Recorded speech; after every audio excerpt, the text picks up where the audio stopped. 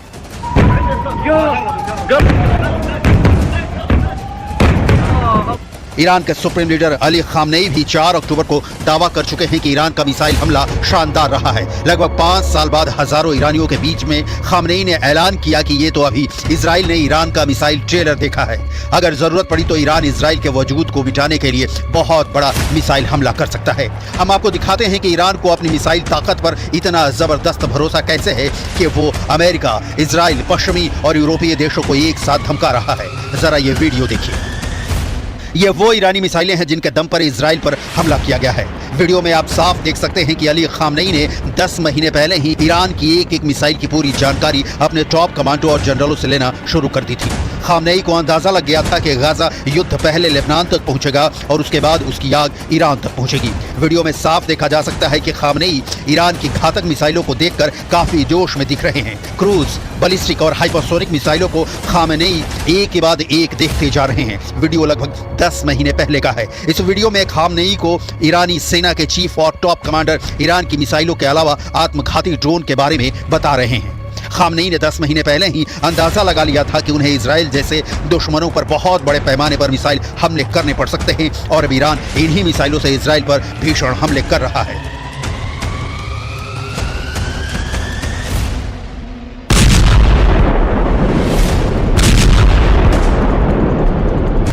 अब आप जरा ईरान का ये वीडियो देखिए। इस वीडियो के बारे में ईरान का दावा है कि ये सुरंग बंकर जमीन से 500 मीटर की गहराई में एक पहाड़ी के नीचे मौजूद है। इस सुरंग बंकर में ईरान के F-4 फैंटम जेट से लेकर क्रूज, बैलिस्टिक और हाइपरसोनिक मिसाइलों को साफ देखा जा सकता है। इस वीडियो में यह भी दिखाया गया है कि ईरान की मिसाइलें जबरदस्त हमला करने जा रही हैं। ईरान की ये मिसाइलें हर तरफ से लॉन्च हो रही हैं। Centre for strategic and international studies यानी CSIS में मिसाइल थ्रेट प्रोजेक्ट की 2021 की रिपोर्ट के मुताबिक ईरान के पास हजारों बैलिस्टिक और क्रूज मिसाइलें हैं जिनकी रेंज अलग अलग है।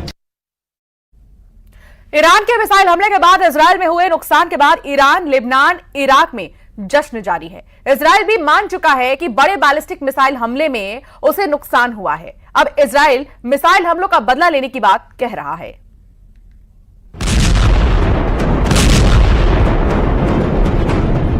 इसी साल अप्रैल 2024 में इजराइल पर किए गए ईरान के पहले हमले के बाद ईरानी न्यूज आउटलेट ISA ने और द ईरान प्रीमियर के जरिए ईरान की मिसाइल क्षमता के बारे में जानकारी दी थी, जिसमें ईरान की ऐसी 9 मिसाइलों को दिखाया गया था जो इजराइल को पूरी तरह से तबाह कर सकती हैं और ईरान ने ऐसा करके भी दिखा दिया है। हम आपको बता दें कि अमेरिकी वायुसेना के जनरल केनेथ मैकेंजी ने 2023 में कांग्रेस को बताया था कि ईरान के पास 3000 से ज्यादा बैलिस्टिक मिसाइलें हैं। ये रिपोर्ट 2.5 साल पहले की है। अब तो कुछ और भी ज्यादा बैलिस्टिक मिसाइलें ईरान के पास हो सकती हैं। कुछ रिपोर्ट में तो यहां तक दावा किया गया है कि ईरान के पास 2 लाख से ज्यादा मिसाइलें हैं जो इजराइल को आसानी से तबाह कर सकती हैं।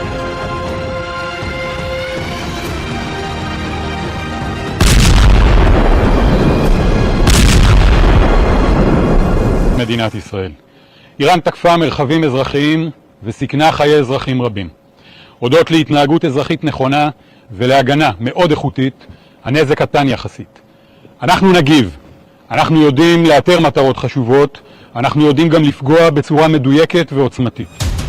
इधर इजरायली भी मान चुके हैं कि ईरान के बड़े बैलिस्टिक मिसाइल हमले में उसके कुछ एयरबेस को नुकसान हुआ है, लेकिन इजराइल जोर देकर कह रहा है कि इजरायली वायुसेना के फाइटर जेट और कामकाज को नुकसान नहीं पहुंचा है। अब हम आपको दिखाते हैं कि ईरान ने इजराइल पर हमला करने में कौन कौन सी बैलिस्टिक मिसाइलों से हमले किए हैं।